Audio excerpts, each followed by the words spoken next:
আল্লাহ রাব্বুল আলামিন বলছেন, ইয়া আইয়ুহাল্লাযীনা আমানু কুতিবা আলাইকুমুস সিয়ামু কামা কুতিবা আলাল্লাযীনা মিন ক্বাবলিকুম লাআল্লাকুম তাত্তাকুন। রাব্বুল আলামিন বলেন, ও ঈমানদারেরা, কুতিবা আলাইকুমুস সিয়াম, আমি আল্লাহ তোমাদের উপর সিয়ামকে ফরজ করে দিয়েছি। কুতিবা অর্থ হলো লিখে দিয়েছি। কি করে দিয়েছি? ফরিজা মানে ফরজ করেছি, কুতিবা কাতাবা ইয়াকতুবু, কিতাবাতা অর্থাৎ লিখে দিয়েছি। এটি এমন একটি বিধান যেটা নড়চড় হবে না। কি হবে না? আপনি আপনার বন্ধুকে একটা বিষয়ে ওয়াদাবদ্ধ হলেন, কথা দিলেন, লিখলেন না। কথা বেশি শক্তিশালী নাকি লিখিত বেশি শক্তিশালী? রেওয়াজ দেয়া বলেন, কথা নাকি লিখিত? কারণ আমি আপনাকে যেই কথা দিলাম 3 দিন পরে তো আবার কথা পরিবর্তন করতে পারি, ঠিকই না? কিন্তু আল্লাহ বলছেন কুতিবা আলাইকুমুস সিয়াম, আমি আল্লাহ কওলান শুধু জবান দিয়ে বলছি, এরকম না, লিখে দিয়েছি, ফরজ করে দিয়েছি, এটা নড়চড় হবে না। আল্লাহু আকবার। কেন রমজানকে ফরজ করলাম? লাআল্লাকুম তাত্তাকুন, যাতে করে তোমরা মুত্তাকি হতে পারো। কারণ আমি আল্লাহ যত হুকুম আহকাম বিধান আমার বান্দাদের উপর ফরজ করে দিয়েছি, কোনোটাই সরাসরি আল্লাহ এভাবে বলেন নাই রোজা আমার, নামাজ আমার জন্য, যাকাত আমার জন্য, হজ আমার জন্য, কোথাও বলেন নেই। কিন্তু রোজার ব্যাপারে রাসূল সাল্লাল্লাহু আলাইহি ওয়াসাল্লামের মাধ্যমে আমরা জানতে পারলাম, আল্লাহ রাব্বুল আলামিন হাদিসে কুদসির মধ্যে বলেন, আস-সাওমু লি ওয়া আনা আজজাবি। 2টা বর্ণনা পাওয়া যায়। এক নাম্বার হলো আস-সাওমু লি ওয়া আনা আজজাবি, আরেকটা বর্ণনা হলো আস-সাওমু লি ওয়া আনা উজজাবি। এই রমজানের সিয়াম সাধনা, রোজা রাখা, এটা আমার জন্য, রমজান আমার জন্য, রোজা আমার জন্য। গত সপ্তাহে আপনাদেরকে বলেছিলাম, বান্দার সুযোগ থাকে পানি পান করবার, কিন্তু বান্দা পানি পান করে না। বান্দার খাবার গ্রহণ করার সুযোগ থাকে, খাবার গ্রহণ করে না। মানুষ লোক দেখানো সিয়াম সাধনা করে না। নামাজ অনেক সময় লোক দেখানো হয়ে যায়, হজ অনেক সময় লোক দেখানো হয়ে যায়। টাকা পয়সা আছে কিন্তু হজ করে না, সমাজ কি বলবি? কুরবানি অনেক সময় লোক দেখানো হয়ে যায়, আমার টাকা পয়সা আছে, ইজ্জত আছে, সম্মান আছে, ক্ষমতা আছে, তারপরেও কুরবানি না দিলে সমাজ আমাকে কি বলবে? কিন্তু সিয়াম সাধনা হলো এমন একটি ইবাদত, বান্দার সুযোগ থাকে পান করে না, বান্দার সুযোগ থাকে খাবার গ্রহণ করে না, বান্দার সুযোগ থাকে সহবাস করবার, কিন্তু করে না। কার জন্য? আল্লাহকে ভয় করে করে না। এই জন্য আল্লাহ রাব্বুল আলামিন হাদিসে কুদসির মধ্যে জানায়া দিলেন, আস-সাওমু লি ওয়া আনা আজজাবি, আস-সাওমু লি ওয়া আনা উজজাবি। যেহেতু এই রমজানের সিয়াম সাধনা আমার জন্য, পুরস্কারের ব্যাপারটা আল্লাহ তাআলা ওইভাবে বললেন, ওয়া আনা আজজাবি, আমি আল্লাহ রমজানের সিয়াম সাধনার পুরস্কার নিজের হাত দিয়ে দিব। সুবহানাল্লাহ। যেহেতু এই সিয়াম সাধনা আমার জন্য, এর পুরস্কার আমি আল্লাহ নিজেই দিব। আরেকটা বর্ণনায় আল্লাহ তাআলা কি বলেন? ওরা কঠিন কথা বলেন। আল্লাহ রাব্বুল আলামিন বলছেন, ওয়া আনা উজজাবি, আস-সাওমু লি ওয়া আনা উজজাবিহি, এই রোজা আমার জন্য, আর পুরস্কার আমি আল্লাহ নিজেই। বুঝেন না এই কথাটা? আস-সাওমু লি ওয়া আনা উজজাবি, এই রোজা আমার জন্য, পুরস্কার আমি আল্লাহ নিজেই। সুবহানাল্লাহ বলেন না? অর্থাৎ যে রমজানের সিয়াম সাধনা করলো, রোজা রাখলো, তাকে আমি আল্লাহ কি পুরস্কার দিব? কি পুরস্কার বা হতে পারে তার জন্য? আমি আল্লাহ নিজেই তার পুরস্কার হয়ে গেলাম।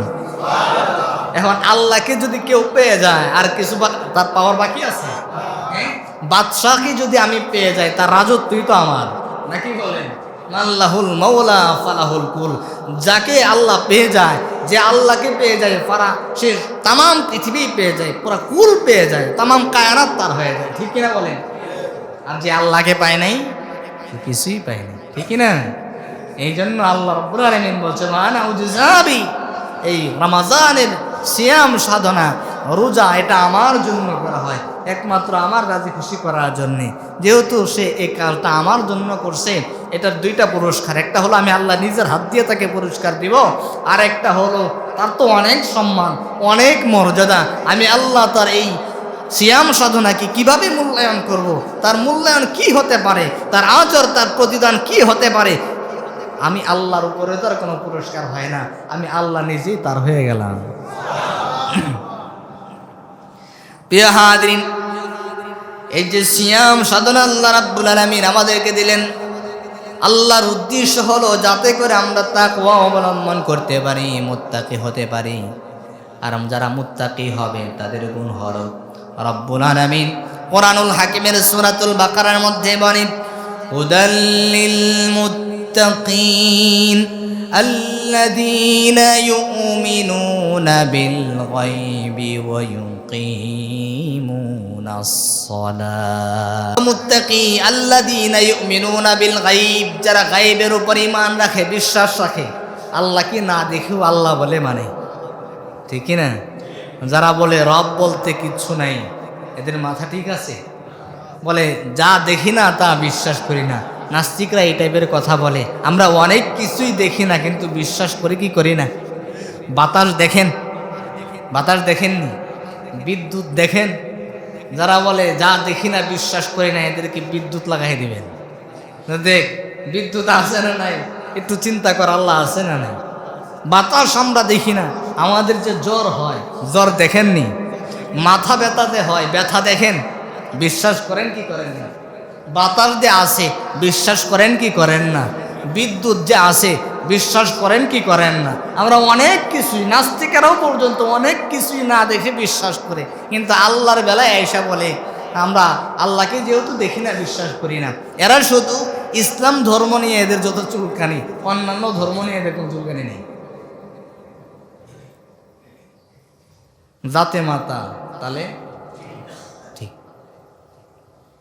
প্রিয় হাজরিন, এই জন্য আল্লাহ বলছেন যারা মুত্তাকি হবে তাদের এক নম্বর বৈশিষ্ট্য হলো আল্লাযীনা ইউমিনুনা বিল গায়ব, যারা গায়বের প্রতি, অদৃশ্যের প্রতি ঈমান রাখে, ঈমান আনবে, আল্লাহকে না দেখে রবকে রব বলে মানবে, জান্নাত না দেখে জান্নাতকে জান্নাত আছে বলে মানবে, জাহান্নামের আযাব না দেখে জাহান্নামের আযাব সত্য বিশ্বাস করবে, কবরের আযাব সত্য না দেখে বিশ্বাস করবে, মিজান আছে, সিরাত আছে, জানে না, দেখে নাই, না দেখেও বিশ্বাস করে। রূহ জগতে আল্লাহ রাব্বুল আলামিন প্রশ্ন করেছিলেন আলাস্তু বিরাব্বিকুম, আমরা জবাব দিয়েছিলাম ক্বালু বালা।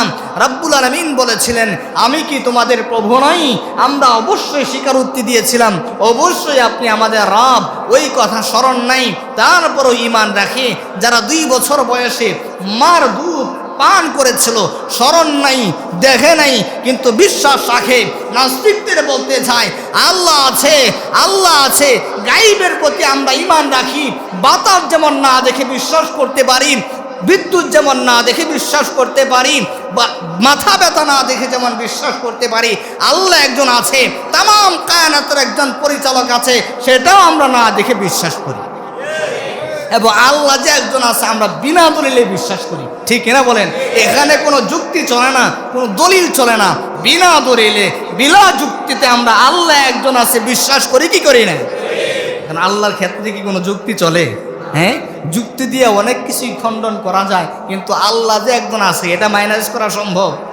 কারণ এই চিন্তা, এটা ধারণ করবার মতো মেধাই তো আল্লাহ আমাদেরকে দান করে নেই।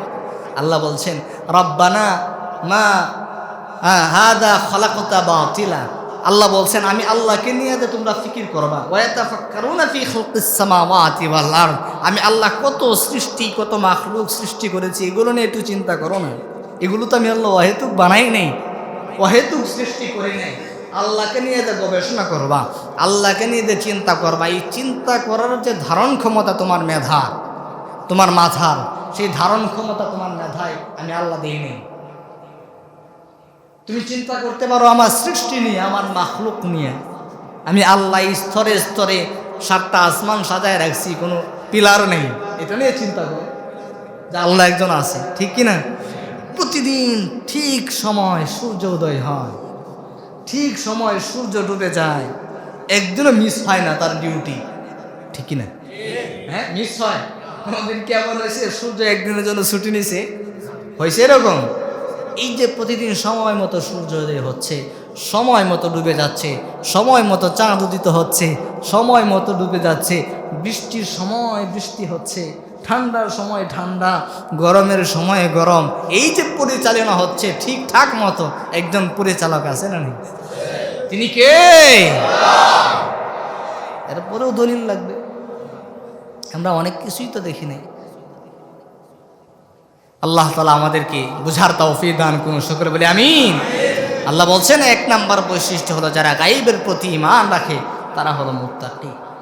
ওয়া ইকিমুনাস সালাহ, যারা নামাজ কায়েম করে, নামাজ পড়ে, তারা হলো মুত্তাকিরা। মুত্তাকিদের গুণ আমিম্মা রাযাকনাহুম ইউনফিকুন, এবং আমি আল্লাহ যা তাদেরকে দান করেছি, যেই সমস্ত রিজিক দান করেছি, আমার দেওয়া রিজিক থেকে আমি আল্লাহর রাস্তায় খরচ করে, এটাও হলো মুত্তাকিদের গুণ।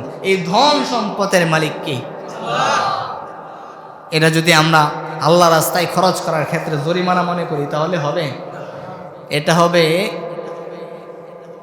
মালিকের হুকুমের অমান্য করা, কারচুপি করা, মালিকের হুকুমের অমান্য করা। আপনি একটা অফিসে জব করেন, উদাহরণ দিচ্ছি, আপনি একটা অফিসের ম্যানেজার,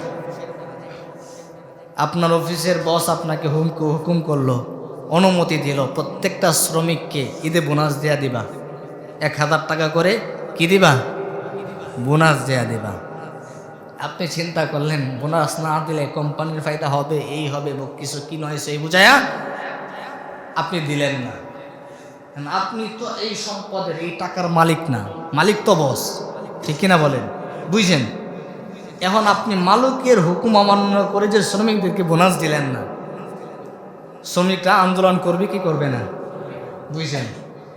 শ্রমিকরা আন্দোলন করে কোম্পানি ভেঙে দিল, ফ্যাক্টরি ভেঙে দিল, তখন লস কার? কার লস? মালিকের লস কি লস নেই? আল্লাহ বলছেন ওয়ামিম্মা রাযাকনাহুম ইউনফিকুন, এই সম্পদ আমি আল্লাহ তোরে দান করছি, এই সম্পদ থেকে তুই ঠিকঠাক মতো গরিবদেরকে যাকাত দিবি, সামাজিক কাজে ব্যয় করবি। তোর আম্মা বৃদ্ধ হয়ে গেছে, আম্মার খেদমতে ব্যয় করবি। তোর বাবা বৃদ্ধ হয়ে গেছে, বাবার খেদমতে ব্যয় করবি। আরে এটা তো আমার দেওয়া, আমি না তোরে দিব, এটা তোর সম্পদ না, তো তুই দিবি না কেন? তুই না দিলে তো তোর চাকরি যাবে। বসের হুকুম অমান্য করলে যখন বস দেখে আমার কোম্পানির বদনাম হচ্ছে, শ্রমিক চলে যাচ্ছে, তখন কি এই ম্যানেজারকে রাখবে? রাখবেনি এই ম্যানেজার। এই সম্পদ আল্লাহ যদি আপনার পরিবারের, আপনি উপার্জনের একজন সদস্য হয়ে থাকেন, আপনার আন্ডারে যদি 5 জন সদস্য থাকে, আপনার মাঝে মধ্যে মনে হবে যে এদের দায়িত্ব আমি পালন করছি, এই সমস্ত টাকা পয়সা আমার এখান থেকে খরচ হয়ে যাচ্ছে, আমার লস হয়ে যাচ্ছে না, আপনার মাধ্যমে আল্লাহ দিচ্ছে। হিসাব মিলাইয়া দেখবেন, 5 সন্তানের বাবা, মাঝে মধ্যে চিন্তা করবেন, আমরা তো অহেতুক বিষয় নিয়ে চিন্তা করি, নিজের লাভ হবে, নিজে উপকার অর্জন করতে পারবো, এরকম বিষয় নিয়ে চিন্তা করি না। দেখবেন 5 সন্তানের বাবা, 5টা সন্তান উপযুক্ত উপার্জন করে, বাবা অবসর, উপার্জনের কোনো রাস্তা নেই, আছে না নেই?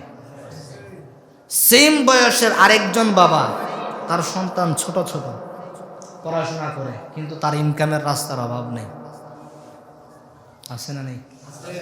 একটু খেয়াল করে দেখেন, বয়স সেম, 50 বছরের, এক বাবা, সেম বয়সের, উপার্জনের কোনো রাস্তা নেই, সে কোনো কিছু করতে পারে না বা বুঝে না, তার রাস্তা নাই, পথ বন্ধ।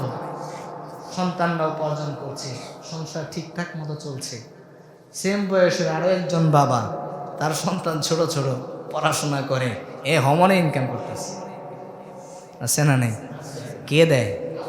কে দেয়?